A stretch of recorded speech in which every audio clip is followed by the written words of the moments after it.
আসসালামু আলাইকুম। আশা করি সবাই ভালো আছেন। তো আজকের এই ভিডিওতে আমরা একটা প্রজেক্ট করব।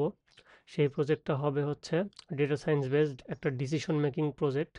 যে কিভাবে আমরা ডেটা থেকে কোনো একটা ডিসিশনে যেতে পারি। ওকে? তো এইজন্য আমরা স্ট্যাটিস্টিক্স ব্যবহার করব।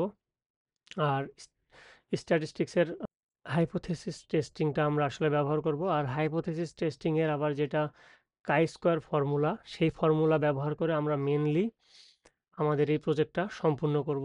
তো এই প্রজেক্টটা সম্পূর্ণ করার জন্য আমাদেরকে কাই স্কোয়ার সম্পর্কে একটা ভালো ধারণা রাখতে হবে। না হলে আমরা এই প্রজেক্টটা আসলে বুঝতে পারবো না।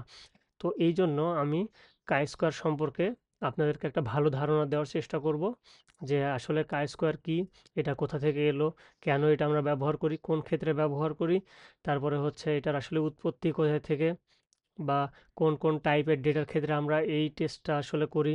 হাইপোথেসিস টেস্ট তো আসলে আমরা অনেকগুলো ফর্মুলা দিয়েই করতে পারি। টি টেস্ট আছে, জেড টেস্ট আছে, কাই স্কোয়ার আছে। তো কোথায় কোনটা আসলে ব্যবহার করা হয় সেই সব কিছু আমরা জানবো। দেন আমরা এই কাই স্কোয়ার ব্যবহার করে আমরা কিভাবে রিয়েল লাইফে ডেটা থেকে কোনো একটা ডিসিশন নিতে পারি, সেই রকম একটা আমরা রিয়েল লাইফ প্রজেক্ট দেখব। যেই প্রজেক্টটা আমরা চাইলে আমাদের রিজিউমিতে অ্যাড করতে পারি। তো এটা অ্যাড করার আগে আপনাদেরকে অবশ্যই কাই স্কোয়ার সম্পর্কে একটা ভালো ধারণা রাখতে হবে। তো এই জন্য পুরো ভিডিওটা খুব মনোযোগ দিয়ে দেখতে হবে। আর আমি প্রত্যেকটা কাই স্কোয়ার সম্পর্কে প্রত্যেকটা জিনিস আমি আসলে আলোচনা করব। কাই স্কোয়ারের এই ক্যালকুলেশনগুলা কিভাবে আমরা খুব সহজে আমাদের পাইথন লাইব্রেরি দিয়ে করতে পারি। এই জন্য আসলে আমাদের একটা লাইব্রেরির দরকার, যেটার নাম হচ্ছে আসলে সাইপাই। আর সেটার আসলে কোন মডেলটা বা কোন ফাংশনটা আমরা ইউজ করব, বা সেই ফাংশনটা আসলে প্যারামিটার হিসেবে কি কি ইনপুট নিবে আর কি কি আউটপুট দিবে, সেই সব কিছু সম্পর্কে আমরা জানব। তো চলুন আমরা শুরু করি আমাদের কাই স্কোয়ারের যাত্রা। এর মাঝে আমরা আজকের প্রজেক্টের প্রবলেম স্টেটমেন্টটা একটু জেনে নেই। তখন আসলে আমাদের এই পুরো জিনিসগুলো বুঝতে সুবিধা হবে, বা কখন কোনটা ইউজ করব সেটা আমাদের মাথার মধ্যে সবসময় একটা সিগন্যাল আসবে, ওকে, ব্রেন থেকে। তো আমরা আজকের যেই প্রজেক্টটা আমরা করব সেটার প্রবলেম স্টেটমেন্টটা এরকম যে marketing and design team comes with a new packaging for a dog food company. Marketing আর ডিজাইন টিম মেনলি আসছে একটা নতুন প্যাকেজিং নিয়ে ডগ ফুড কোম্পানির কাছে। Okay, everyone in the team agrees that it's unique and they love it. সবাই আসলে এই জিনিসটা পছন্দ করেছে আর বলছে যে এটা একটা unique idea. But since the packaging is heavier, the product manager is worried whether it would increase the sale of the product as well, or it would just create problem during delivery and distribution.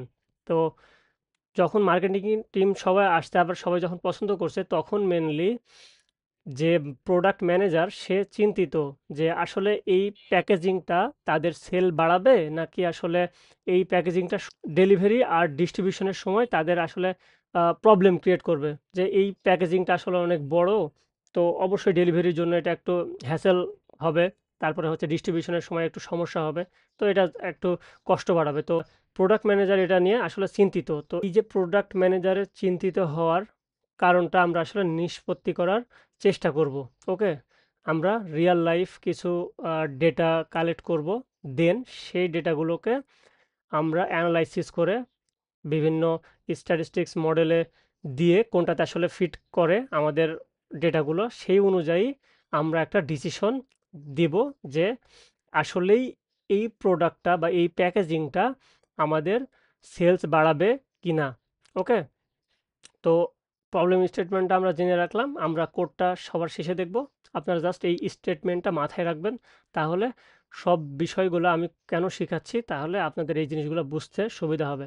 Believe me যে এই কোডটা একদম easy, but এই কোডের চাইতে বড় জিনিস হচ্ছে আসলে কনসেপ্টটা বোঝা। আপনি যদি কনসেপ্ট বোঝেন, এই কোড জাস্ট আমি বলবো ম্যাক্সিমাম 10 লাইন কোড। ওকে, আপনি চাইলে 2 লাইনেও করতে পারবেন, বাট আমি একটু ডেটাটাকে আসলে এক্সপ্লোর করব, যেটার কারণে একটু বেশি কোড লিখবো।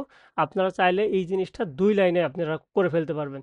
ওকে, বাট আপনাকে এই প্রবলেম স্টেটমেন্টটা বা কনসেপ্টগুলা আপনাদের জানতে হবে, না হলে আপনি এই ডিসিশনটা নিতে পারবেন না আপনি আসলে কোনটা ইউজ করবেন। ওকে, তো চলুন সবার আগে আমরা জেনে নিই আসলে কাই স্কোয়ার কি।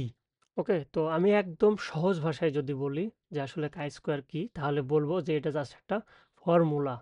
ওকে, ফর্মুলা কেমন, যে এটার ফর্মুলা যদি আমি লিখি তাহলে এভাবে লিখতে হবে যে সামেশন অফ, আপনারা আশা করি কিছুই বুঝতে পারবেন না, যে O I minus E I divided by E I, আর এটাতে হোল স্কোয়ার। এটাই হচ্ছে মেনলি ফর্মুলা। এই ফর্মুলা দিয়ে আমরা আসলে সব কিছু করি। তো এই ফর্মুলা এখন বোঝার দরকার নাই, এটা আস্তে আস্তে আমরা বুঝে যাব একদম পুরোটা। বিশ্বাস করেন, এই প্রত্যেকটা প্যারামিটার, এখানে ও আই কি, ই আই কি, বা সব কিছু আপনারা বুঝতে পারবেন কেন আমরা স্কোয়ার ব্যবহার করতেছি। ওকে, তো সবার প্রথমে আমি বলে নিই যে এটা আসলে কাই স্কোয়ার কেন, বা এটার নাম কাই কেন, বা এটা আসলে কি সাইন। তো আমি যদি এটা বলি, তো এটার উচ্চারণ বাংলাতে আমরা এইভাবে বলি যে কাই। ওকে, কাই আর স্কোয়ার তো আমরা জানি। তো এই কাই আসলে কি? এই কাই হচ্ছে আসলে একটা গ্রিক লেটার। ওকে, আমরা যেমন আলফাবেট লেটার পড়ি না ইংলিশে, এ, বি, সি। তো এইগুলা আমরা যখন গ্রিককে পড়ি, গ্রিক লেটারে যখন আমাদের পড়ানো হয়, তখন সেটা আমরা কিভাবে পড়ি আমরা একটু দেখি। এ কে বলা হয় আলফা, বি কে বলা হয় বিটা, এটা হচ্ছে ক্যাপিটাল, এটা হচ্ছে স্মল। ওকে, তারপর আমাদের যেমন সি, এদের সি নাই, এটা হচ্ছে গামা ইউজ করে, ডেল্টা ইউজ করে, তারপরে হচ্ছে এপসিলন ইউজ করে। তো এইখানে আমরা যদি 22 নাম্বার এই লেটারটা দেখি, এটা ক্যাপিটাল হচ্ছে এক্স এর মতোই দেখতে, আর ছোটটা একটু হচ্ছে একটু বাঁকানো। ওকে, এটাই হচ্ছে আমাদের আসলে এই কাই। ওকে, তো এটা আসলে কি, একটা গ্রিক লেটার। গ্রিকের 24টা লেটার থাকে, তার মধ্যে হচ্ছে এটা 22, ওকে, 22 নাম্বার লেটার। তো এতটুকু আশা করি ক্লিয়ার। আর স্কোয়ার কেন, সেটা আমরা পরেই বুঝে যাব। তারপর আমি বলে রাখি, এখানে আমরা যেহেতু ফর্মুলাতে স্কোয়ার ইউজ করি, এই জন্য এটার নাম হচ্ছে আসলে কাই স্কোয়ার। ওকে, এখন আমরা জানবো যে এই কাই স্কোয়ার ফর্মুলা আমরা আসলে কেন ব্যবহার করব। উদ্দেশ্য তো থাকতে হবে। তো মেনলি কাই স্কোয়ার ফর্মুলা ব্যবহার করা হয় হাইপোথেসিস টেস্টিং এর জন্য। এখন কথা হচ্ছে হাইপোথেসিস টেস্টিং কি, সেটা নিয়ে আমি এখন একটু বিস্তারিত আলোচনা করব। যদি কারোর এই বিষয়ে জ্ঞান থাকে তাহলে অবশ্যই স্কিপ করে নেবেন। তারপরে আমি রিকোয়েস্ট করব যে আরেকবার দেখে নেন, তাহলে আপনার রিকল হয়ে যাবে। ওকে, হাইপোথেসিস হলো একটা গ্রিক শব্দ। ওকে, তো এটার মানে দাঁড়ায় একটা অস্থায়ী ধারণা, আমি যদি বলি এভাবে, বা অনুমান। ওকে, তাহলে এটা হচ্ছে হাইপোথেসিসের মানে, আপনি যদি সার্চ করেন এটাই পাবেন যে অস্থায়ী ধারণা বা অনুমান। তো হাইপোথেসিস টেস্ট এটা আসলে কি বোঝায়? এটা বোঝায় একটা পরীক্ষা। টেস্ট মানে তো আমরা বুঝতেছি যে একটা পরীক্ষা, যেটা আসলে এখনো প্রমাণ হয়নি। আপনি একটা চিন্তা, কোনো একটা জিনিস জাস্ট ধরে রাখছেন যে এটা হতে পারে, বা একটা জাস্ট ধারণা করছেন যে এটা হতে পারে, এটা স্থায়ী না কিন্তু অস্থায়ী, জাস্ট অনুমান করতেছেন। এই অনুমানের প্রেক্ষিতে আপনি কি করবেন, একটা পরীক্ষা করবেন যে এটা আসলেই সত্য কিনা। সাপোজ আমি আপনাকে কোনো কিছু একটা বললাম, বা আপনি মনে মনে চিন্তা করতেছেন যে এটা করলে এটা হয় কিনা। তো আপনি কি জাস্ট কোনো পরীক্ষা না করলেই আপনি বুঝে ফেলবেন যে এটা আসলে হয় কিনা? অবশ্যই না, আপনাকে পরীক্ষা করতে হবে। তো এই অনুমানটাকে প্রমাণ করার জন্য আমাদের কিছু ডেটা নিতে হবে, যে যেই ডেটাগুলো দিয়ে আমরা আসলে পরীক্ষা করব যে এটা আসলেই সত্যি হচ্ছে কিনা। ওকে, তো এটা যদি আমি একটা রিয়েল লাইফ এক্সাম্পল দেই, সেটা হচ্ছে সাপোজ আপনি কোনো একটা ব্যাচ পড়ান। ওকে, বা আপনার অনেকগুলো স্টুডেন্ট আছে। তো আপনি যেই ওয়েতে পড়ান, সেই ওয়েতে যেই স্টুডেন্টরা পড়েছে, সেই স্টুডেন্টদের গড় মার্ক সাপোজ 65। ওকে, এখন আপনি চাচ্ছেন যে আপনার পড়ার স্টাইল একটু চেঞ্জ করবেন। আপনি ভাবতেছেন যে এই স্টাইলে যদি আমি পড়াই তাহলে হয়তোবা ছাত্রছাত্রীরা আরো ভালো বুঝবে। ওকে, জাস্ট আপনি এটা অনুমান করতেছেন। এখন তাহলে এটা অবশ্যই আপনাকে প্রমাণ করার জন্য পরীক্ষা করতে হবে। তো আপনি কি করলেন, একটা ব্যাচকে আলাদা করলেন, যে আপনি নতুন টিচিং স্টাইলে তাদেরকে পড়াবেন, দেন দেখবেন যে তারা আসলেই ভালো মার্কস পাচ্ছে কিনা। ওকে, এখন আপনি দেখলেন যে মোটামুটি তাদেরকে 1 মাস পড়ালেন, পড়ানোর পরে দেখলেন যে তাদের মার্কস 70 থেকে গড় মার্কস 75 হয়ে গেছে। ওকে, তাহলে এখন আপনি দেখতেছেন যে এখানে আপনার একটা গড় মার্কসের পরিবর্তন হয়েছে। এখন এই পরিবর্তনটা আসলে আপনার পড়ানোর স্টাইলের জন্য হয়েছে নাকি এটার জন্য অন্য কোনো ফ্যাক্টর দায়ী, বা আসলেই আপনার পড়ানো ভালো কিনা, বা এইভাবে পড়ালে আপনার এই মার্কসটা আরও কন্টিনিউ হবে কিনা, এইটা জানার জন্য আমরা মেনলি হাইপোথেসিস টেস্ট করি। ওকে, তাহলে মেন হাইপোথেসিসের মেন জিনিস দাঁড়াচ্ছে যে আপনি কোনো একটা জিনিস অনুমান করতেছেন, সেই অনুমানটাকে প্রমাণ করার জন্য, সে অনুমানটা সত্য কিনা সেটা করার জন্য একটা পরীক্ষা করতেছেন। দেন আপনি ডিসিশন নিচ্ছেন যে আপনার অনুমান সত্য নাকি মিথ্যা। অনুমানের তো দুইটাই কেস হবে, হয় সত্য হবে না হলে মিথ্যা হবে। ওকে, এটা হচ্ছে হাইপোথেসিস টেস্ট। এখন এটা নিয়ে আলোচনা করার আগে আমরা একটু দেখে নিই আসলে হাইপোথেসিসটা স্ট্যাটিস্টিক্সের কোথায় থেকে এসেছে। স্ট্যাটিস্টিক্সের তো আসলে দুইটা টাইপ আছে। এই টাইপের কোনটার মধ্যে আসলে হাইপোথেসিস টেস্টটা এক্সিস্ট করে সেটা আমরা একটু দেখে নিই, তাহলে আপনারা এই জিনিসগুলা ব্রেনের মধ্যে একটু ভিজুয়ালাইজ করতে পারবেন।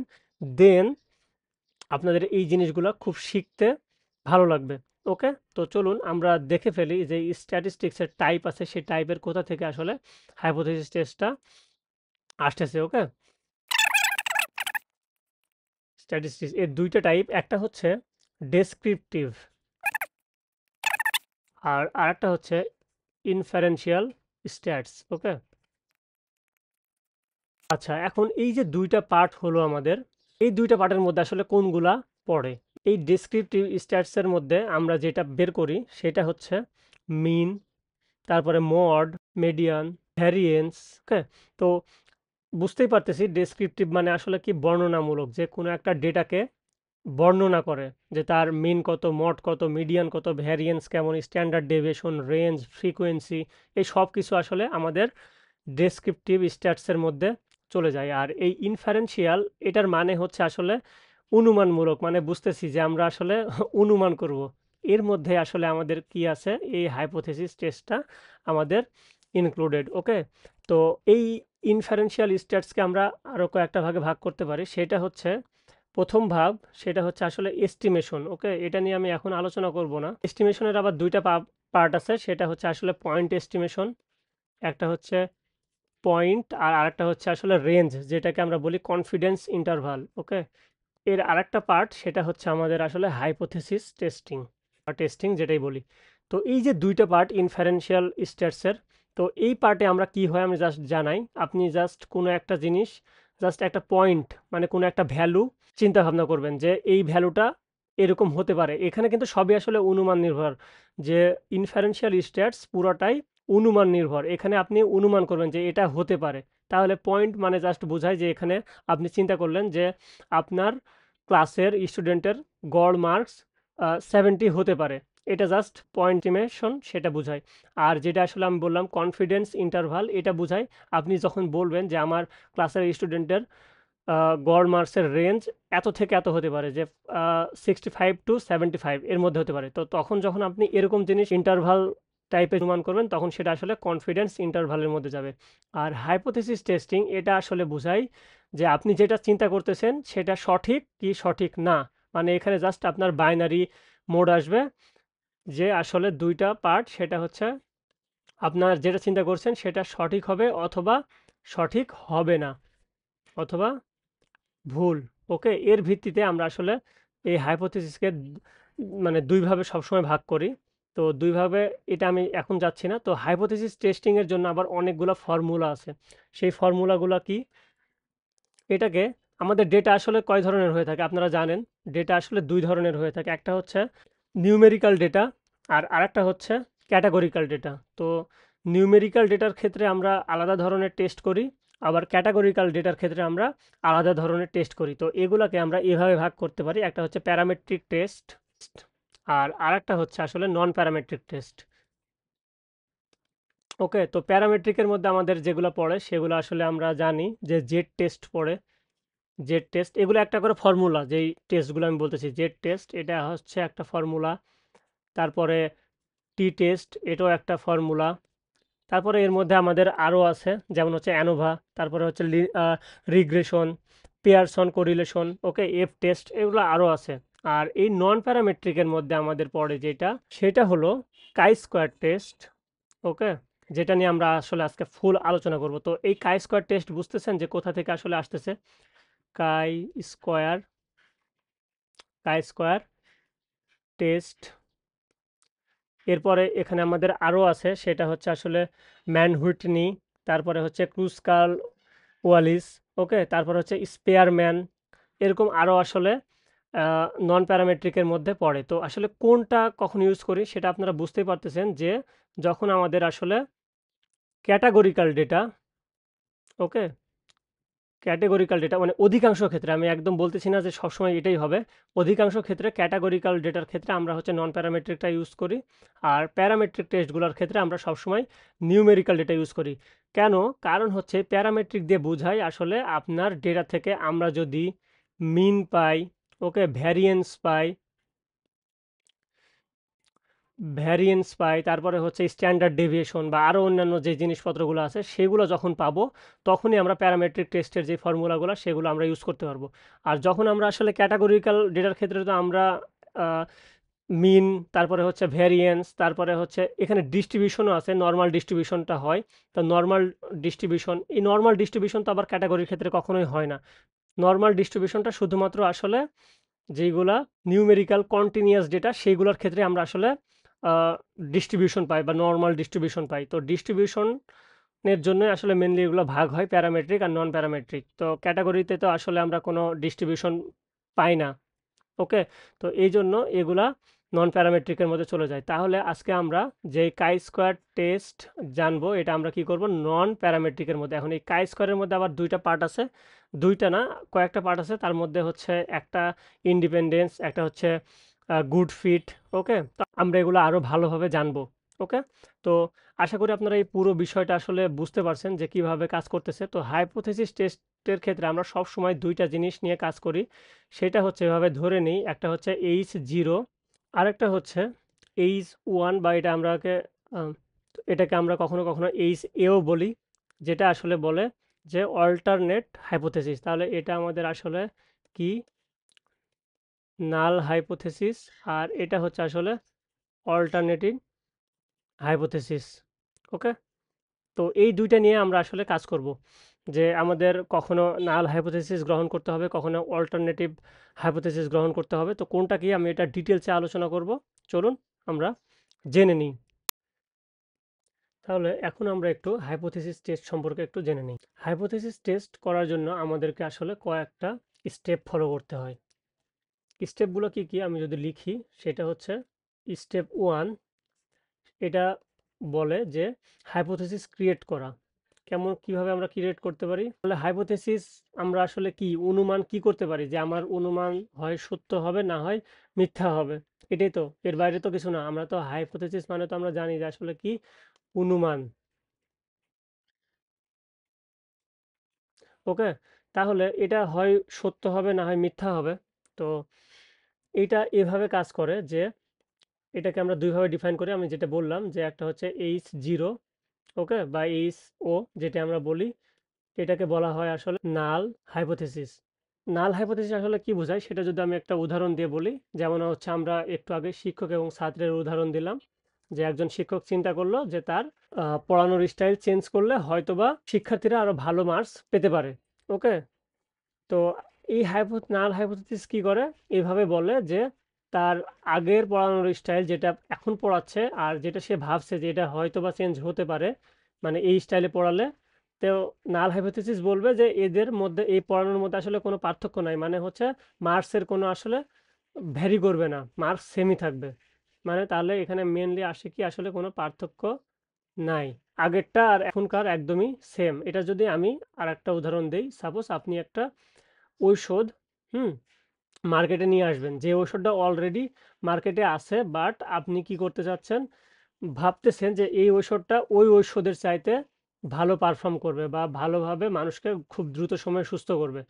তাহলে নাল হাইপোথেসিস বলবে যে না, ওই মার্কেটে যে ঔষধ আছে আর আপনি যে ঔষধ বানাবেন সেই ঔষধের মধ্যে কোনো পার্থক্য নাই, তারা দুইটা সেম ভাবে কাজ করবে। আর যেটা আমাদের অল্টারনেটিভ হাইপোথেসিস, সেটা হচ্ছে আসলে H1 অথবা HA বলতে পারি আমরা, সেটা হচ্ছে আসলে অল্টারনেটিভ হাইপোথেসিস। এটা বলে যে না, পার্থক্য আছে বা পার্থক্য থাকবে, মানে হচ্ছে হয় ভালো কাজ করবে, না হয় খারাপ কাজ করবে, যেটাই হোক, মানে যেটাই আইডিয়া করি আমি, এই ঔষধের ক্ষেত্রে তো আমরা চেষ্টা করব হচ্ছে ভালোর ক্ষেত্রে। অনেক সময় আমাদেরকে আসলে নেগেটিভ সাইডটাও বের করতে হয়। ওকে? যে আসলে কমে যাচ্ছে কিনা। এটা আমরা দেখব এবি টেস্টিং বা আরো অন্যান্য টেস্টিং আছে। সেই টেস্টিংগুলো নিয়েও আমি আসলে একটা প্রজেক্ট বানাবো। আপনারা আমার চ্যানেলটা অবশ্যই সাবস্ক্রাইব করবেন, ফলো করে রাখবেন যেন পরবর্তী ভিডিওগুলা আপনারা দেখতে পারেন। ওকে? তাহলে আশা করি আপনারা এই ১ম স্টেপটা বুঝতে পেরেছেন। এখন ২য় স্টেপে আমাদের করতে হবে সেটা হচ্ছে আমাদের একটা সিগনিফিকেন্স লেভেল নির্ধারণ করা। কেমন? বলি আমি। সিগনিফিকেন্স লেভেল এটা মেইনলি আমরা আলফা দিয়ে প্রকাশ করি। এটা আমরা সবসময় আসলে 0.05 ধরি, যেটা আসলে বলে 5%। ওকে? যেটা মিন করে 5%। এই সিগনিফিকেন্স লেভেলটা কি মিন করে এটা আসলে আমি পরে আপনাদেরকে এক্সপ্লেন করব। এটা এখন এক্সপ্লেন করলে খুব ভালো মতো বুঝতে পারবেন না। ওকে? তাহলে এরপরে স্টেপ আমাদের আসবে যে আমরা কোন ফর্মুলা বা কোন মেথডটা আমরা ইউজ করতেছি এই হাইপোথিসিস টেস্টিং এর ক্ষেত্রে। তাহলে স্টেপ 3 হচ্ছে চুজ ফর্মুলা। ওকে? এই ক্ষেত্রে আমরা আসলে কোন ফর্মুলাটা ইউজ করব, যেমন হচ্ছে আমরা আসলে জেড টেস্ট ইউজ করব, নাকি আমরা টি টেস্ট, নাকি আমরা কাই স্কোয়ার টেস্ট ইউজ করব, কোনটা আসলে আমরা ইউজ করব এটাই আমাদের এইখানে ডিফাইন করতে হয় বা চুজ করতে হয়। এরপরের ধাপ আসে হচ্ছে আমাদের পি ভ্যালু বের করা। এটাই আমাদের আসলে ইম্পর্টেন্ট জিনিস। পি ভ্যালুটা কি এটা আমরা জানবো খুব সুন্দরভাবে। স্টেপ 5 হচ্ছে অ্যান্ড ফাইনাল স্টেপ এটাই, এটা হচ্ছে আমাদের আসলে ডিসিশন মেকিং। ডিসিশন মেকিংটা মেনলি হচ্ছে আমাদের এই পি ভ্যালুর উপর ডিপেন্ড করে আমরা ডিসিশনটা নিব। এই পি ভ্যালু আবার কম্পেয়ার করতে হয় আমাদের আসলে সিগনিফিকেন্স লেভেলের সাথে। ওকে? এই 0.5 এর থেকে ছোট হলে এক ধরনের, 0.5 এর থেকে বড় হলে এক ধরনের ডিসিশন নিব। তো আমি বলে রাখি যে যখন আমাদের এই পি ভ্যালু 0.5 এর থেকে ছোট হবে তখন হচ্ছে, মানে আলফার থেকে ছোট হবে, তখন হচ্ছে আমরা বলবো যে আমাদের H1 এটা হচ্ছে অ্যাকসেপ্টেড হবে। আর যখন এটা আসলে সমান অথবা বড় হবে তখন এগুলো আমরা বলবো যে এটা অ্যাকচুয়ালি রিজেক্টেড বা H0 যেটা ছিল নাল হাইপোথিসিস এটা হচ্ছে আমাদের অ্যাকসেপ্ট করবে বা কোনো পরিবর্তন নাই, আর এটা বলবে যে আসলে পরিবর্তন আছে। ওকে? তো এটা নিয়ে আমরা আসলে পরবর্তীতে আরো ভালোভাবে জানবো। এটা নিয়ে এখন মাথা ঘামানোর দরকার নাই। আপাতত আমি যতটুকু বুঝালাম এতটুকু বুঝতে পারলে আপনাদের জন্য যথেষ্ট। তাহলে এখন আমরা আমাদের ফাইনাল কোড দেখতে পারি, আর কোডের সাথে সাথে আমরা এই যে 5টা স্টেপ, এই 5টা স্টেপ আমাদের কোডের কোথায় কিভাবে আমরা ইমপ্লিমেন্ট করি সেগুলো আমরা আসলে এক্সপ্লেন করব। ঠিক আছে? তো চলুন আমরা আসলে কোডে চলে যাই। ওকে? তো এটা আপনাদের হচ্ছে প্রবলেম স্টেটমেন্ট ছিল ওইটা। তো দেখেন এরপরে আমাদের এখানে লেখা আছে, আমাদের যেহেতু প্রবলেম স্টেটমেন্টটা আমরা অলরেডি আমরা পড়েছি, সেখানে আমরা জানি যে আমাদেরকে দেখতে হবে যে এই যে আমাদের যে নতুন যেই প্যাকেজিংটা, এই প্যাকেজিংটা আমাদের আসলে সেলকে ইনক্রিমেন্ট করতে পারে কিনা। ওকে? বা ইনক্রিজ করতে পারে কিনা, এটাই হচ্ছে আমাদের মেন বিষয়। তো এটা বোঝার জন্য আমরা কি করব, আমাদের যেই ইউজারগুলো আছে বা এই যে ডগ ফুড কোম্পানির, এই কোম্পানির যে ইউজারগুলো আছে সেই ইউজারগুলার নির্দিষ্ট একটা পার্সেন্টেজকে, ওকে, এটা পার্সেন্টেজ কিভাবে বের করতে হয় এটা আমি পরবর্তীতে এক্সপ্লেন করব। এটা আজকে এক্সপ্লেন করতে গেলে অনেক সময় লেগে যাবে। তো নির্দিষ্ট একটা পার্সেন্টেজ ইউজারকে আমরা একটা ফর্ম পাঠাবো বা তাদের থেকে একটা ফিডব্যাক নিব যে তারা আসলে আমাদের এই প্যাকেজিংটা পছন্দ করতেছে কিনা, তাই না? আর এই যে প্যাকেজ পছন্দ করতেছে, বাট এই প্যাকেজ পছন্দের উপর বেস্ট করে তারা আবার পরবর্তীতে আমাদের কাছ থেকে এই যে ডগ ফুডগুলো কিনবে কিনা, এই রকমের একটা আমরা আসলে ফর্ম ক্রিয়েট করে তাদের কাছ থেকে আমরা হচ্ছে ফিডব্যাকটা নিব। দেন ওই ফিডব্যাকটা অ্যানালাইসিস করে দেন আমরা দেখব আমাদের এই প্যাকেজটা আসলে সেলসকে আসলে বাড়াতে পারে কিনা। ঠিক আছে? 523টা রেসপন্স নিব আমরা। ঠিক আছে? তো এই সার্ভেতে আমরা যেই কোশ্চেনগুলো নিব, কোশ্চেনগুলো করব আমাদের যারা ইউজার তাদের কাছে। এই কোশ্চেনগুলো হচ্ছে how unique is the packaging, মানে প্যাকেজটা কেমন ছিল। এখানে রেটিং আছে 5 ধরনের, যে কোনো একটা তাকে চুজ করতে হবে। হয় এক্সট্রিমলি ইউনিক মানে খুবই ইউনিক, তারপর হচ্ছে very unique, somewhat unique মানে মোটামুটি unique, then not so unique খুব ইউনিক না, আর নট অ্যাট অল ইউনিক মানে একদমই ইউনিক না। ওকে? একদমই বাজে বোঝাচ্ছে এটা, আপনারা হচ্ছে ইমোজি দেখে বুঝতে পারতেছেন।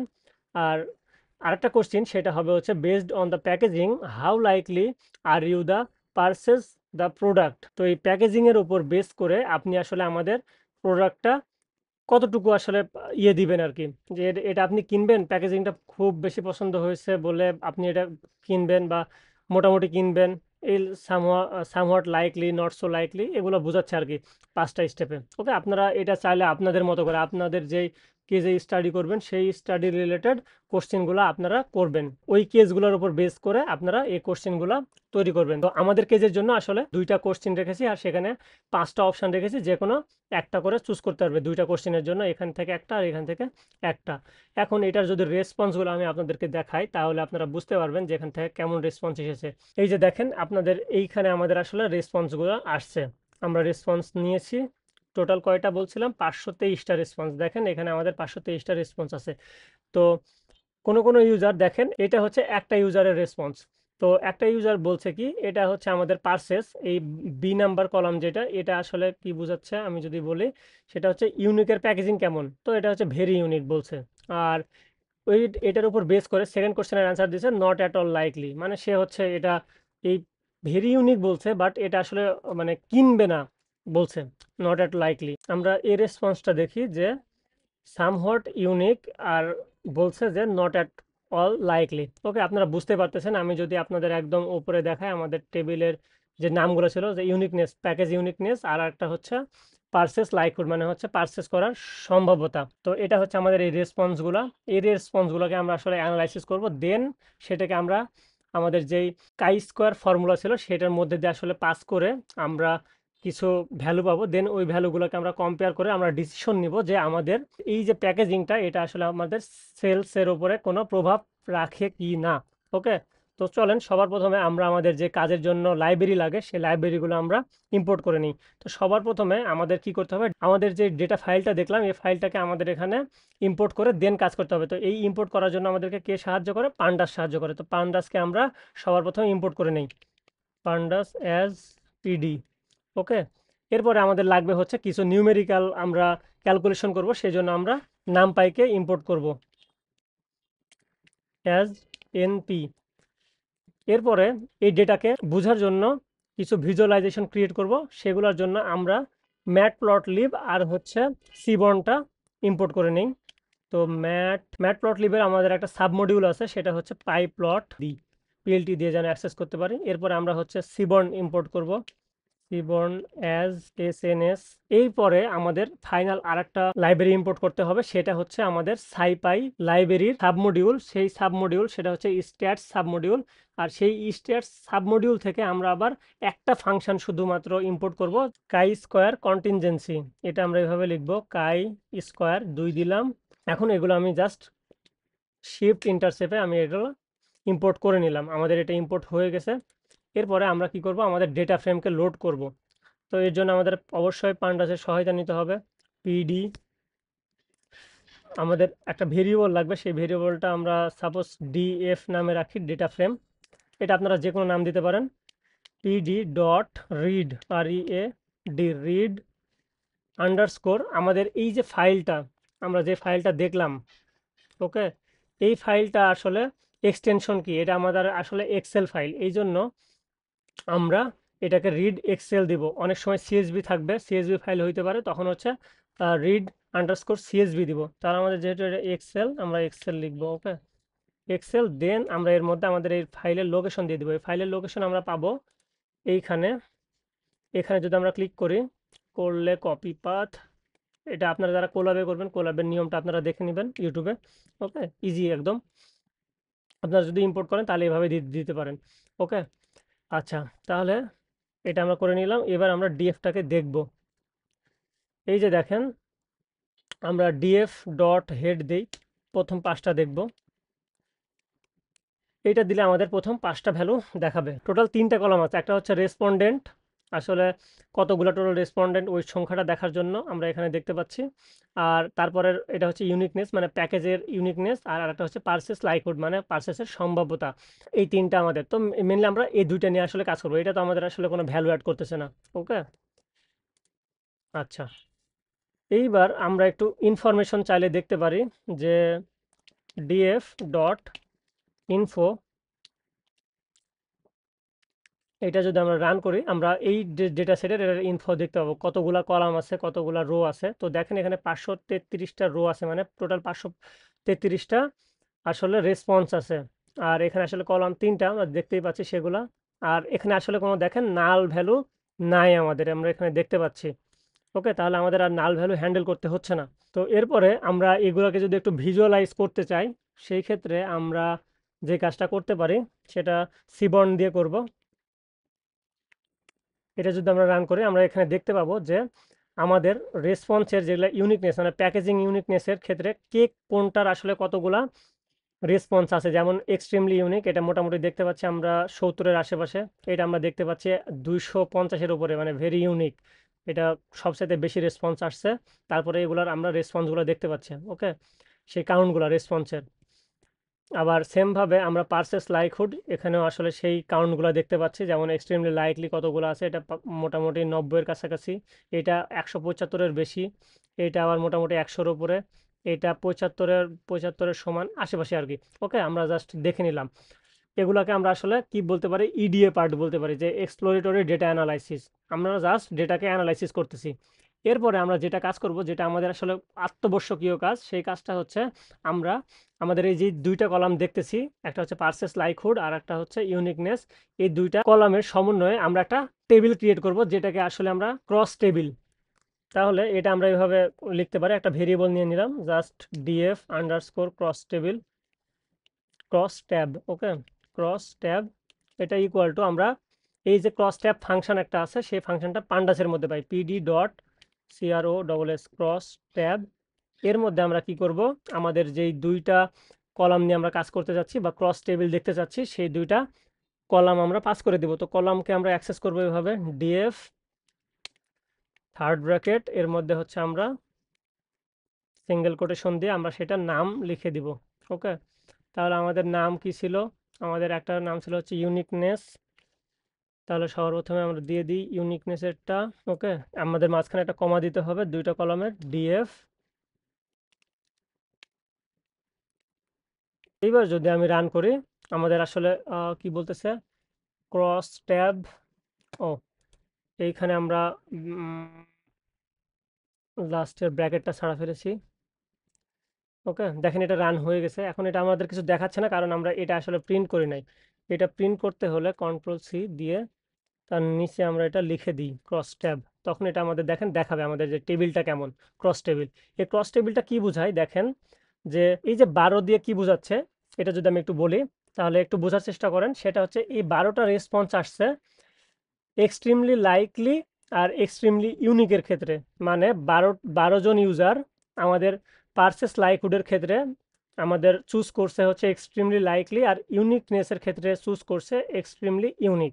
ওকে, এইবার আমি যদি এই 64 সিলেক্ট করি, এই 64 বোঝায় আমাদের 64টা রেসপন্স এসেছে, বা 64টা ইউজার আমাদের বলেছে যে সামহট লাইকলি, আর ইউনিকনেসের ক্ষেত্রে বলছে ভেরি ইউনিক। জাস্ট এটাই মিন করে। এখন দেখেন একটা জিনিস কি হচ্ছে এখানে, আমাদের যেই অনুযায়ী আমরা আমাদের চিত্রতে দেখেছিলাম, যে আমি যদি প্রথমে চলে যাই, আমাদের যেটা ঠিক করেছিলাম সেটা হচ্ছে দেখেন এক্সট্রিমলি ইউনিক, তারপরে ভেরি ইউনিক, মানে একটা সিকোয়েন্সে আমরা রেখেছিলাম। ওকে, তারপর হচ্ছে সামহট ইউনিক। কিন্তু আমাদের এইখানে দেখেন কোনো সিকোয়েন্স ফলো করে নাই, তাদের মতো একটা সিকোয়েন্স দিয়ে দিছে, যে এক্সট্রিমলি লাইকলি, তারপরে নট অ্যাট, একদম শেষের দিকে চলে গেছে, আবার মাঝখানে আসছে, আবার মাঝখানে একটু মানে উল্টাপাল্টা আছে। এটা আপনি চাইলে ঠিক করতে পারেন। সাজিয়ে লিখলে কিভাবে সাজিয়ে লিখতে পারি সেটা আমি আপনাদেরকে দেখাচ্ছি। এই যে দেখেন, এখানে আমি জাস্ট আমাদের যে সিকোয়েন্স ছিল প্রথম দিকে আমরা যেটা দেখেছি পিকচারে, সেই সিকোয়েন্সটাই আমি এখানে ওভাবে লিখলাম। ওকে, আচ্ছা, এখন দেখেন আমি সেই সিকোয়েন্সটা ক্রস ট্যাব আর লোকেশন, এই লক ব্যবহার করি কখন, যখন আমরা রো বরাবর কাজ করতে যাই তখন হচ্ছে আমরা লক দিয়ে করি। তো এটা ছিল হচ্ছে আমাদের রো ওয়াইজ এক্সট্রিমলি ইউনিক, মানে যেটা আসলে আমাদের আমাদের এই যে ইউনিকনেস বোঝায়। দেখেন এক্সট্রিমলি ইউনিক, তারপরে হচ্ছে ভেরি ইউনিক, তারপরে হচ্ছে সামহোয়াট ইউনিক।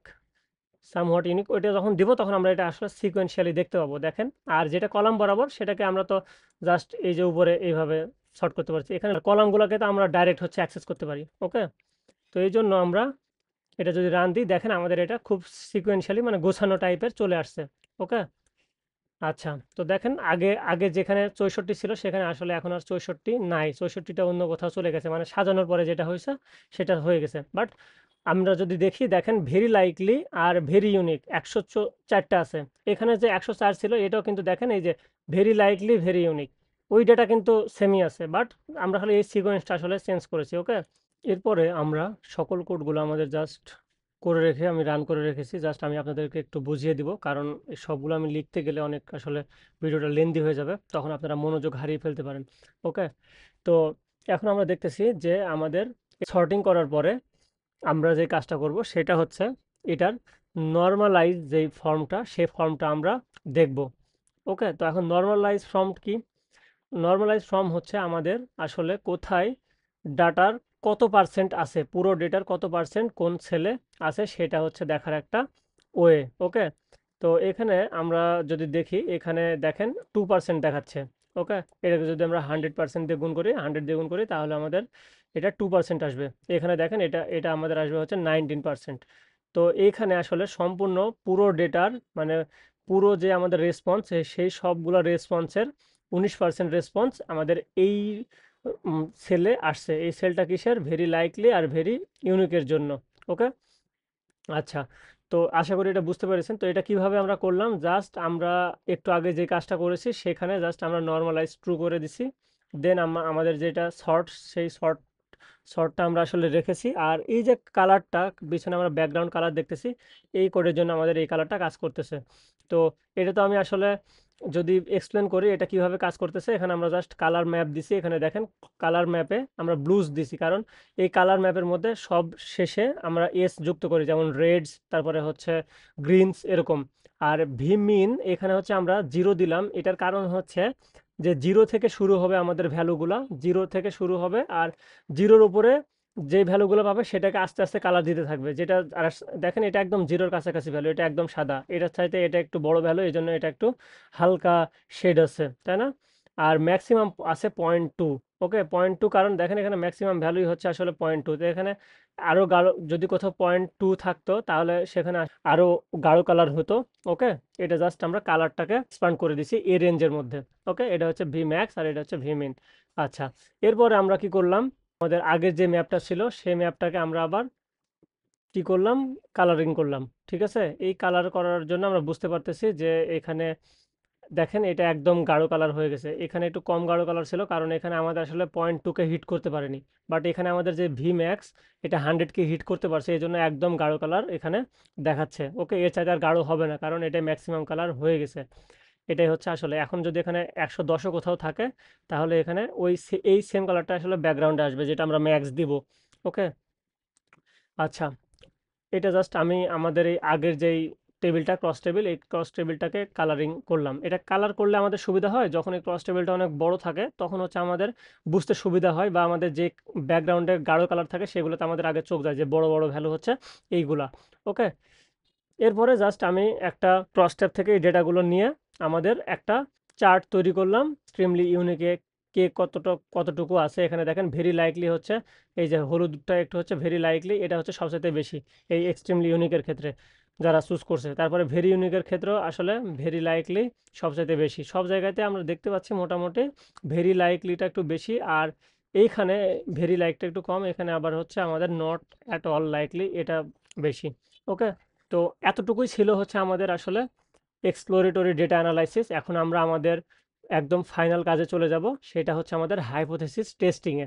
ওকে, তো আমি প্রত্যেকটা জিনিস আসলে খুব সুন্দরভাবে সাজিয়ে রেখেছি। আমাদের যে 5টা স্টেপ ছিল সেই 5টা স্টেপ আমরা হচ্ছে একে একে কমপ্লিট করব। তো সবার প্রথম স্টেপটা আমরা যদি বলি কি কি ছিল, যে আমরা হাইপোথেসিস ক্রিয়েট করব। দুইটা হাইপোথেসিস, তো প্রথম একটা হচ্ছে নাল আর একটা হচ্ছে অল্টারনেটিভ। ওকে, তো নাল হাইপোথেসিসে আমরা কি দিলাম দেখেন, যে ইউনিকনেস মানে হচ্ছে আমাদের packaging uniqueness is not associated with purchase intent, মানে যে এই দুইটার সাথে আসলে কোনো সম্পর্ক নাই, এই দুইটা সম্পূর্ণ আলাদা। ওকে, যে একটা একটার উপর ডিপেন্ডেন্ট করে না, আমরা যেটা চিন্তা করতেছি সেইটা আসলে হবে না। ওকে, এটাই হচ্ছে আসলে নাল হাইপোথেসিস বোঝায়। আর যেটা অল্টারনেটিভ হাইপোথেসিস সেটা আসলে বোঝাচ্ছে যে এটা হবে, মানে ইউনিকনেসের সাথে এই পারচেস ইনটেন্ট এটা আসলে সম্পর্কযুক্ত, বা এটা আমাদের সেলসকে আরো বাড়াতে পারে। ওকে, বা এটার সাথে এটার সম্পর্ক আছে। ওকে, তাহলে সম্পর্ক আছে আর সম্পর্ক এখানে আসলে নাই। ওকে, এটাই আসলে বোঝাচ্ছে যে পার্থক্য আছে আর পার্থক্য নাই। এখন তাহলে আমাদের সেকেন্ড স্টেপ ছিল আমাদের আসলে একটা সিগনিফিকেন্স লেভেল, যেটাকে আমরা আলফা বলতাম, সেটা সেট করতে হবে। তো এটা আমরা বেশিরভাগ ক্ষেত্রেই আমাদের হচ্ছে 5% বা 0.05 কে আমরা ডিফল্ট ভ্যালু ধরে নেই। ওকে, এরপরে আমাদের কাজ থাকে হচ্ছে চুজ ফর্মুলা। আমরা কোন ফর্মুলাটা হাইপোথিসিসের ক্ষেত্রে আমরা কোন ফর্মুলাটা আসলে চুজ করতেছি। ওকে, এখানে তো আসলে আমি আগেও বললাম যে অনেকগুলা ফর্মুলা আছে, যেমন হচ্ছে প্যারামেট্রিকের ক্ষেত্রে, নন প্যারামেট্রিকের ক্ষেত্রে, প্যারামেট্রিকের ক্ষেত্রে টি টেস্ট, তারপরে হচ্ছে জেড টেস্ট, এফ টেস্ট। ওকে, আর যেগুলো নন প্যারামেট্রিক সেগুলোতে আছে হচ্ছে কাই স্কোয়ার টেস্ট। আরও অনেকগুলোই আছে। তো কাই স্কোয়ারের আবার আবার দুই তিনটা ভাগ আছে। ওকে, তার মধ্যে আমি যদি আপনাদেরকে একটু বোঝাই, আমাদের এখানে আমরা দেখেছিলাম কাই স্কোয়ার টেস্ট। এই যে কাই স্কোয়ার টেস্ট আমরা এখানে দেখেছিলাম যে কাই square goodness of fit test, আর আরেকটা হচ্ছে কাই স্কোয়ার ইন্ডিপেন্ডেন্স। ওকে, তো আমরা আসলে এই দুইটার মধ্যে আবার কোনটা ব্যবহার করব এটা আমাদের জানতে হবে। ঠিক আছে, তো দেখি আমরা chi square goodness of fit test এটা আসলে আমরা কখন ব্যবহার করি। সাপোজ আপনি হচ্ছে একটা লুডো প্রতিযোগিতা করলেন, যেটা আসলে অফলাইনে খেলা হবে। ওকে, অনলাইনে না, যে আমরা ফোনে খেলবো এরকম না। আমরা ছোটবেলায় যেভাবে লুডো খেলতাম, ওকে, আমরা ছক্কা হাতে নিজে হাতে হচ্ছে ফেলতাম, সেভাবে হচ্ছে আমরা খেলবো। এখন এটা একটা বড় একটা গ্লোবাল কন্টেস্ট সাপোজ। এখন এখানে তো আসলে ওই ছক্কার কোনো বায়াসনেস রাখা যাবে না, কারণ বায়াসনেস রাখলে ছক্কাতে কোনো একটা ফিল্ড বেশি পড়বে। অনেক সময় আমরা ছোটবেলায় আমাদের মনে থাকবে যে কোনো কোনো ছক্কা আমাদের আহ, নির্দিষ্ট একটা ভ্যালু বা একটা পার্ট বেশি পড়তো। ওকে, সাপোজ 2 বা 3 বা 5 এটা হচ্ছে বেশি পড়তো। তো এটা বেশি পড়ার কারণ হচ্ছে আমাদের ওই ছক্কার ওই অপোজিট পার্টটা হচ্ছে একটু বেশি ভারী। এই ভারী হওয়ার জন্য আসলে এই ছক্কার বায়াসনেস কাজ করে যে কোনো একটা পার্ট বেশি পড়ে। ওকে, বা কোনো একটা ভ্যালু 1 থেকে 6-এর মধ্যে যে কোনো একটা ভ্যালু বেশি পড়ে, এটা বায়াসনেসের জন্য হয়। তো এটা আসলে কোনো একটা ছক্কা বায়াসনেস কিনা এই টেস্ট করার জন্য আমরা আসলে chi square goodness of fit test করি। তো দেখা যাচ্ছে আমরা সাপোজ ওই ছক্কাকে 100 বার আমরা হচ্ছে ফেললাম। তো আমরা 100 বার ফেললে আমাদের যে ভ্যালুগুলো আমরা পাবো বলেন তো, একটা পাবো 1, একটা পাবো 2, 3, তারপরে হচ্ছে 4, 5, আর একটা হচ্ছে 6। তাহলে সাপোজ 1 আসলো আপনার হচ্ছে 8 বার, তারপরে 2 আসলো সাপোজ হচ্ছে আপনার 13 বার। ওকে, তারপরে 3 আসলো আপনার সাপোজ 10 বার, 4ও আসলো মনে করেন যে 10 বার, 5 আসলো 9 বার, আর 6 আসলো আবার 10 বার। তো এরকম এরকম কিছু একটা ভ্যালু আসলো। ওকে, টোটাল হচ্ছে 100 বার হলো। এখন আপনাকে এই টেস্টটা মানে chi square goodness of fit test, এই টেস্টটা বলে দিবে যে আপনার এই যে ছক্কাটা আপনি ফেলতেছেন, এই ছক্কার মধ্যে আসলে কোনো বায়াসনেস আছে কিনা। ওকে, যদি থাকে সে বের করে ফেলতে পারবে। তো এই ক্ষেত্রে আপনাদের chi square goodness of fit test use হয়। আর কাই স্কোয়ার ইন্ডিপেন্ডেন্স টেস্ট এটা ইউজ হয় কখন, যখন আপনার দুইটা ক্যাটাগরিক্যাল, 2 বা ততোধিক হচ্ছে ক্যাটাগরিক্যাল ফিল্ড থাকবে বা ভ্যারিয়েবল থাকবে, আর সেগুলোর মধ্যে আপনি সম্পর্ক দেখবেন যে আসলে তারা একে অপরের সাথে সংযুক্ত কিনা, অ্যাসোসিয়েটেড কিনা। ওকে, তাহলে যেহেতু আমরা আমাদের দেখব যে একটা ফিল্ড মানে হচ্ছে আমাদের প্যাকেজিং ইউনিকনেস, এই ফিল্ডটা আমাদের পার্সেসের সাথে বা আমাদের সেলসের সাথে কোনোভাবে সম্পর্ক সম্পর্কিত কি না। ওকে, তো এই জিনিসটা দেখব, তাহলে আমাদেরকে অবশ্যই এই কাই স্কোয়ার ইন্ডিপেন্ডেন্স টেস্টটা চুজ করতে হবে। তো এই চুজ করার ব্যাপারটা হচ্ছে আমাদের 3rd নাম্বার স্টেপ। ওকে, তো আমরা তাহলে চুজ করে ফেললাম। তো এখানে দেখেন কাই স্কোয়ার টেস্টের আবার কিছু প্রিরিকুইজিট দেওয়া আছে। তো এখানে অবশ্যই হচ্ছে আপনার ক্যাটাগরিক্যাল ভেরিয়েবলস হইতে হবে, অ্যাটলিস্ট 2 গ্রুপস থাকতে হবে, সেটা নমিনাল বা অর্ডিনাল স্কেলে থাকতে পারে। নমিনাল অর্ডিনাল বলতে বোঝায় যে আসলে আমাদের ওই ক্যাটাগরিক্যাল ফিল্ডের মধ্যে আসলে কোনো অর্ডার আছে কিনা। ওকে, যেটাই হোক আমাদের কাজ করবে। র্যান্ডম সিলেকশন, আমরা যে 523 জনের ডাটা আমরা কালেক্ট করেছি, এটা আমরা যদি ভেবেচিন্তে ডেটা কালেক্ট করি যে সাপোজ কোনো একটা আমি জানি যে এই ইউজারকে দিলে এই ইউজারটা হয়তো বা এই জিনিসটা পছন্দ করবে, আমাদের এরকম আসলে চুজ করা যাবে না। আপনাদেরকে র্যান্ডম সিলেকশন করতে হবে যে আমরা যে কোনো 523 জনকে নিব, সেটা আসলে ডিফারেন্ট ডিফারেন্ট এলাকার হইতে পারে। ওকে, এটা জাস্ট র্যান্ডম সিলেকশন বুঝাইছে, বাট ওখানে আমাদের আসলে কোনো বায়াসনেস রাখা যাবে না। ওকে, এতটুকু জানলে আমাদের হবে। এরপরে দেখেন কাই স্কোয়ার টেস্টের আমাদের এই যে দুটো পার্ট আমি যেটা আগেই বর্ণনা করলাম। ওকে, তো আমরা যেটা ইন্ডিপেন্ডেন্স টেস্ট সেটা নিয়ে কাজ করব। তো এরপরে আমাদের ফাইনালি যে কাজটা সেটা হচ্ছে আমাদের ক্যালকুলেশন। ওকে, ক্যালকুলেশন বা পি ভ্যালু বের করা। পি ভ্যালু বের করব, দেন আমরা আমাদের যে ফাইনাল স্টেপ সেটা হচ্ছে কম্পেয়ার করব, তাহলে আমাদের এটা কাজ হয়ে যাবে। তাহলে এটা হচ্ছে আমাদের আসলে 4th নাম্বার স্টেপ। তো এটাকে আমরা আসলে ওই পি ভ্যালু ফাইন্ডিং বা ক্যালকুলেশন যেটাই বলি সেম সেম হবে। তো এখানে দেখেন আমরা ক্যালকুলেশনের পার্টটা এখানে সেরে ফেলেছি। এখন দেখেন এখানে আমরা দেখেন লিখলাম ভেরিয়েবল স্ট্যাট, তারপরে ভেরিয়েবল পি, ভেরিয়েবল হচ্ছে ডিগ্রি অফ ফ্রিডম যেটাকে আমরা সংক্ষেপে ডফ বলি, আর একটা হচ্ছে এক্সপেক্টেড টেবিল। এই টেবিল সম্পর্কে আমরা জানবো। এই টেবিলটা আমরা হচ্ছে এই ভ্যালুগুলো হচ্ছে আমরা পাচ্ছি। এখন এই ভ্যালুগুলো কোথা থেকে পাচ্ছি?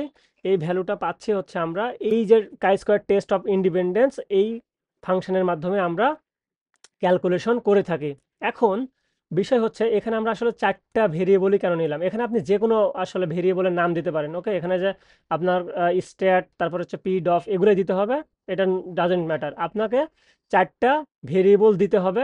এটার কারণ হচ্ছে আপনার এই ফাংশনটা চারটা ভেরিয়েবল বা চারটা ভ্যালু রিটার্ন করে, চারটা ভ্যালু রিটার্ন করে। আর এই আসলে ইনপুট নেয় কোনটা? এই ইনপুট নেয় হচ্ছে আমাদের যে ক্রস টেবিল, সেই ক্রস টেবিলের ভ্যালুটা ইনপুট হিসেবে নেয়। তাহলে দেখেন আমরা ডিএফ আন্ডারস্কোর ক্রস ট্যাব এটা আমরা দিয়ে দিছি আমাদের যে উপরে আমরা যে ক্রস টেবিলটা করে এসেছি, ওকে। আমরা যদি একটু দেখাই, আমাদের এই যে এই ক্রস টেবিল, এখানে তো কালার আছে, যেটা আসলে কালারহীন সেই ক্রস টেবিলটা। তাহলে আমরা জাস্ট ইনপুট দিলাম একটা 2D ক্রস টেবিল, আর সেটাকে আমরা বলে দিলাম কারেকশন ফলস। তখন সে আমাদেরকে এই ক্রস টেবিল থেকে বিভিন্ন ক্যালকুলেশন করে আমাদেরকে চারটা ভ্যালু সে রিটার্ন করতেছে। তো প্রথম ভ্যালুটা আমাদের হচ্ছে কাই স্কোয়ারের ভ্যালু। এটা আমাদের ওভাবে প্রয়োজন পড়ে না, আমাদের মেনলি পি ভ্যালুটাই হচ্ছে মোস্ট ইম্পর্টেন্ট। এটা দিয়ে আমরা আসলে সব ডিসিশন নিতে পারি। তারপরে হচ্ছে ডিগ্রি অফ ফ্রিডম, এটাও আমি আলোচনা করব।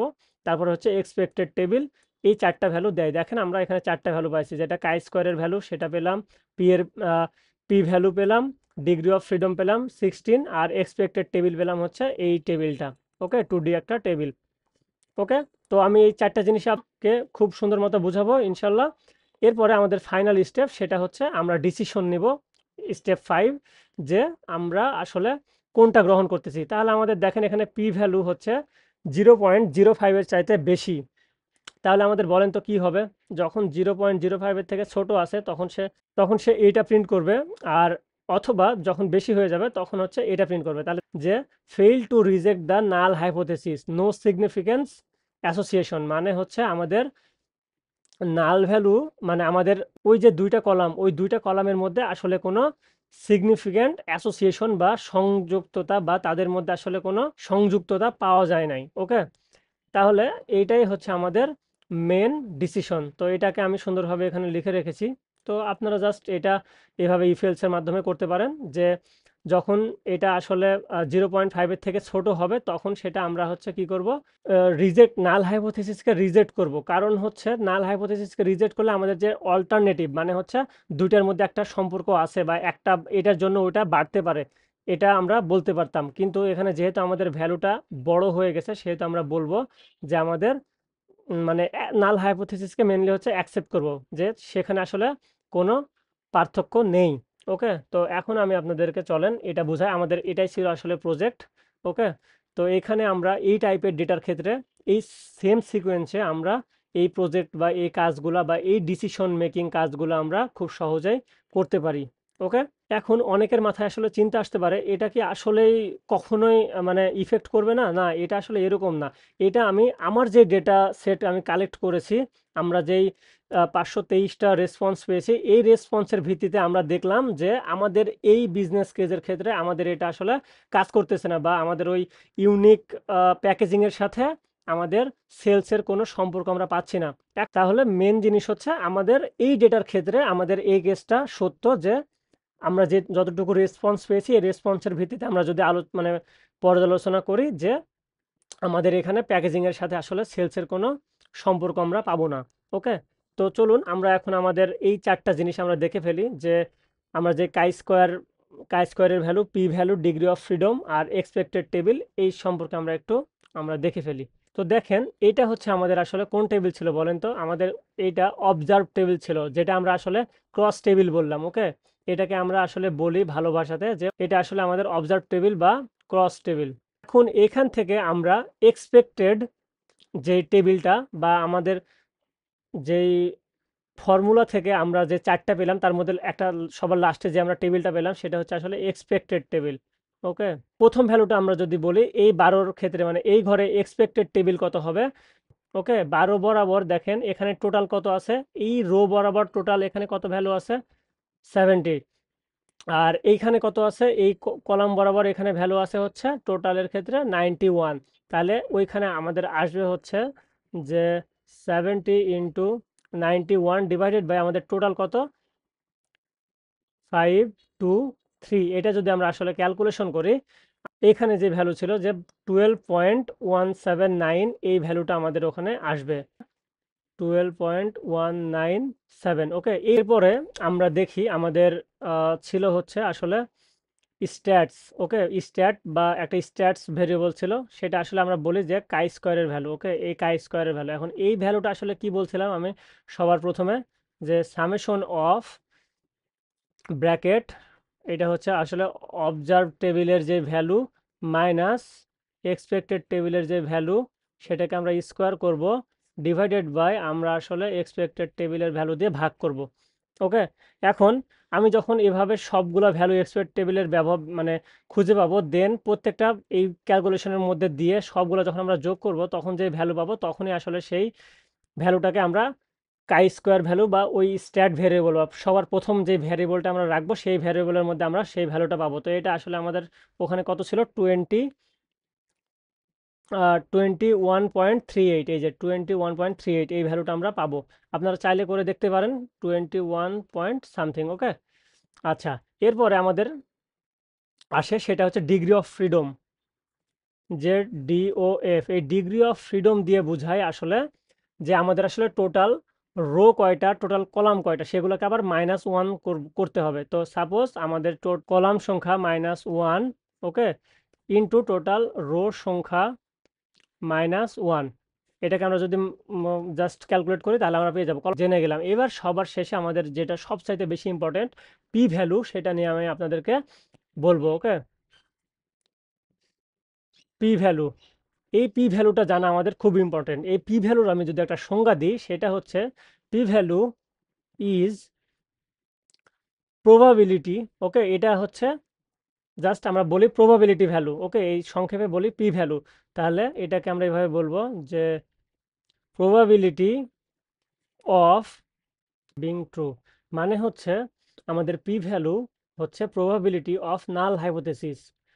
এই জায়গা দুইটা মনে রাখেন, যে প্রবাবিলিটি অফ নাল হাইপোথেসিস মানে নাল হাইপোথেসিসের আসলে সম্ভাবনা।